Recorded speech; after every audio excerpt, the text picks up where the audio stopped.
he's much happier, right? This sort of combative, angry Trump is not there. It's just gone. Like, he knows precisely who he is, what his job is. He knows what the agenda is, and he is enacting it. So all the Democratic attempts that you've seen, for example, that might have been more successful in the first term to try and put a wedge, for example, between him and Musk, right? You'll have Elon in the Oval Office, and he'll just delegate to Elon, okay, talk about what Doge is doing. And Elon will just go off. Right. And the entire media will say, oh, it's President Musk, and Time Magazine will put Musk on the cover. That kind of stuff might have bugged Trump in the first term. And this time Trump's like, well, yeah, I mean, he works for me. Yeah. Whatever. Right, well, what are you going to do about it? Yeah. And that's so different and almost strange to watch. And what they've done is the most transformative move by a president in my life. If he continues at anything remotely like this pace, he's going to go down in history as probably one of the 3 most transformative presidents of the last century. I agree. And maybe the most transformative, depending on which way it goes. Yeah. I mean, I think you could say he'll be next to Abraham Lincoln.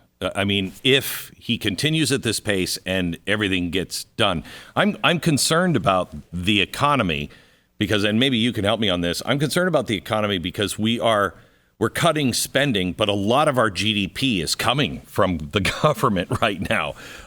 We're pumping money in. As we cut that and we cut jobs in the government, you're going to see the numbers start to change. And have you seen the Doge of regulations yet? Because I haven't seen the regulations on business. I haven't seen the strong unleashing of small business people. I haven't seen the tax cuts yet. Are you concerned that should hurry? Well, I mean, I think that everybody is concerned that it should hurry. I think that, look, he's barely getting his nominees through at this point. We're 3 weeks in. I know. His nominees are getting confirmed like today. And so a lot of those regulations aren't going to get cut until those nominees are actually in place at their various agencies cutting those various regulations. I think that's going to happen. Obviously, I think actually it'll be a militating factor against inflation that will get these cuts from government spending. I mean, you spend too much money into the economy via the government, you end up artificially raising the prices of goods and services. And so if you actually cut the amount of money that's kind of being flooded into the economy and has been for the past, 100 years, then what you will end up with is presumably prices starting to stabilize, maybe going down a little bit. I think that's what he is aiming for. As far as the tax cuts being enshrined into law, yeah, I mean, that's a major worry. And I think that it'll be interesting to see whether the sort of one big beautiful bill strategy or the 2 separate bills strategy ends up being pursued here. The way I've been talking about it on my show is that you can do it as 2 bills. There's no guarantee you get both of them through. Yeah, right. It's almost impossible to get 2 bills through under reconciliation. And what that means that even if you do, let's say best case scenario, you get both of them through, they will both be individually purer than the one big beautiful bill. It's just there's a lower chance of getting through. If you do it in one big beautiful bill, it's going to be more crap in the crap sandwich, but you'll also get everything that you want on the upside. So it's more downside, but also more upside.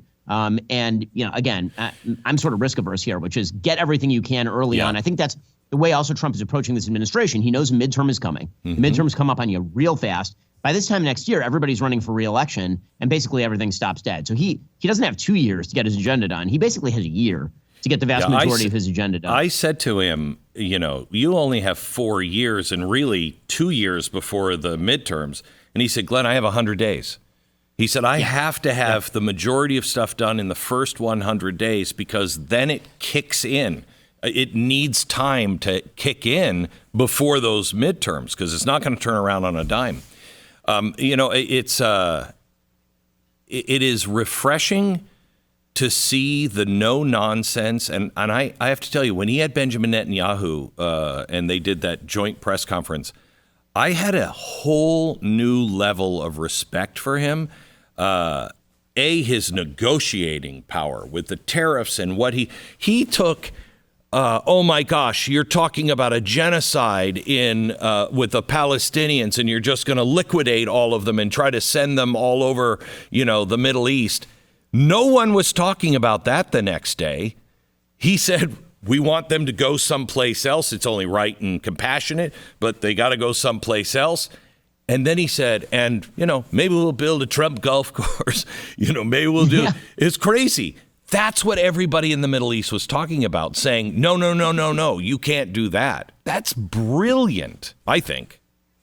I mean, I totally agree. He totally changed the way everybody was talking about this, because this is the thing that Trump really understands about the Middle East better than any president in my lifetime, bar none, and better than any president in American history, so long as the Middle East has sort of been an agenda item. Yeah. And that is, he just doesn't buy into the sort of State Department foreign policy nostrums. Yes. And this was clear from his first term, right? The kind of centrality of the Palestinian question must be solved before anything else gets solved. He totally blew that out of the water in his first term when he brokered the Abraham Accords by basically taking that issue and putting it to the side. The entire foreign policy establishment said the Arab street will rise up. There will be world war if you move the embassy from Tel Aviv to Jerusalem and Israel. And he just did it, and nothing happened. And now what he's basically saying is, listen, I understand that y'all are pretending that the Palestinian issue is central to your national calculus.